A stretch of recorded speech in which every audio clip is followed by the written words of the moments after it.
This is the Louie T Network. In the lab room.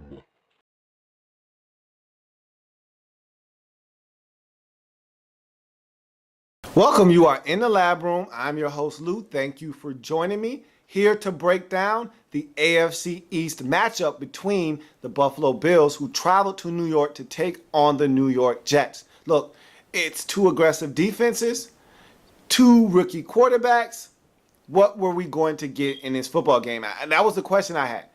And I hated to have to pick a winner in this game because to me, these are two evenly matched football teams, two teams that you really don't know what you're getting from them from week to week. One thing I can say about both of these teams to this point, they've played some really good defense. But what proved to be the difference in this game was all of the injuries that the Buffalo Bills have and that they incurred in this football game. I mean, they are banged up in the secondary, and the Jets took advantage of it. But when I came into this game, I looked at E.J. Manuel, and I said, he's been unflappable.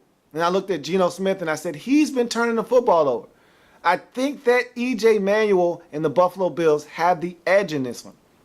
But what it was going to come down to is which defense was going to be able to fluster the rookie quarterback. Were the Jets and Rex Ryan and his aggressive defensive mindset going to be able to get after E.J. Manuel, make him uncomfortable? This guy has looked unflappable early on in the season. Were they going to be able to get after E.J. Manuel, make him uncomfortable, make him erratic? Or were the Buffalo Bills and their aggressive defense to this point going to be able to really get after Geno Smith, force him into some errant throws, force him into some mistakes as he's made early on in the season, and have them come out on top? Well, it was the former, not the latter. This Bills defense was banged up, and so Geno Smith was able to take advantage of them. He rushed for a touchdown, threw for two more. Meanwhile, E.J. Manuel was the rookie that did not play to his full potential in this game. He looked a little lost. He was definitely flustered in this football game. The Jets did a good job of getting him off the spot, making him uncomfortable, making him have to make quick decisions with the football. He was not accurate in this game. In fact, he looked much like he did at Florida State when he was not comfortable. And that's why I did not like E.J. Manuel, because of the inaccuracies. He looked very inaccurate in this game. At times, not even giving his receiver chances to make plays on the football, like on the fourth down throw at the end of the game. I thought Rich Gannon did a wonderful job of really kind of explaining that you got to give your receiver a chance. Even if he doesn't come down with it, even if it's really not as close as you would like it to be, give your receiver a chance. Maybe you'll get the official to pull out the hanky. But you got to give your receiver a chance to make a play on the ball. At times, E.J. Manuel was not doing that. It does not help when your best running back and best playmaker on the offensive side of the football, C.J. Spiller, isn't available to you, as he got banged up in this game. And so the Bills were behind the eight ball. A lot of injuries. They lose Leotis McKelvin in this game, and they already were minus Stephon Gilmore. And so they were banged up in that secondary. Jarius Byrd not playing.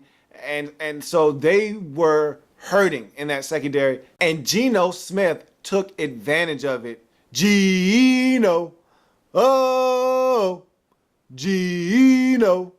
Oh. Geno took advantage of this banged up and depleted Buffalo Bills secondary. He hit Stephen Hill for a touchdown early in the game, and he hits Santonio Holmes for the game-winning score, and that throw was a thing of beauty. Couldn't have put it down in his hands any better. He breastfed Santonio Holmes, throws the cornerback Rodgers out of the way, walks into the end zone, and he's flying, folks. He's flying as the Jets fly to a 2-1 record on the season. And big win for the Jets within the division, taking care of a Bills team that came into the game feeling good, confident after they got a win last week against Carolina. They downed the Bills through the Jets 27-20. They're 2-1. Bills, very disappointing effort in this football game. They lose, and they go to 1-2 on the season. Had their opportunities to get it done in this game. They tied it up at 20 on the pass to Chandler. They went for 2. They got it. 20-20. They had opportunities to either tie this game or win it, and they just couldn't take advantage of the opportunities that were given to them. And it wasn't a good game offensively for them. It was not, and they were banged up, and they could not overcome all of the injuries. I will say this, the Jets have to, if they were playing anybody else, they'd probably lose this game, because you can't have 20 penalties in a game. You can't have 20 penalties. What are you doing? What are you doing? 20 penalties? Are you serious? That's high school stuff. 20 penalties in one game? You got away with it this week. But if you try those shenanigans any other week for the rest of the season, you're probably going to yield yourself a loss. You got away with it. You were at home. You were playing a Buffalo Bills team that was depleted, and you took advantage of them. But 20 penalties isn't going to win you many games in the National Football League. That's something that the Jets have to tighten up. But they were able to run the football. Bilal Powell, well over 100 yards. Big performance from him. Geno Smith, well over 200 yards. He might have even eclipsed 300. He had a solid passing game. More touchdowns than interceptions. You get the victory. Jets go to 2-1 on the season, 27-20. Bills drop to 1-2. If it happens in the NFL, whether big or small, we cover it all here in the Lab Room. Thanks for joining me. See you next time.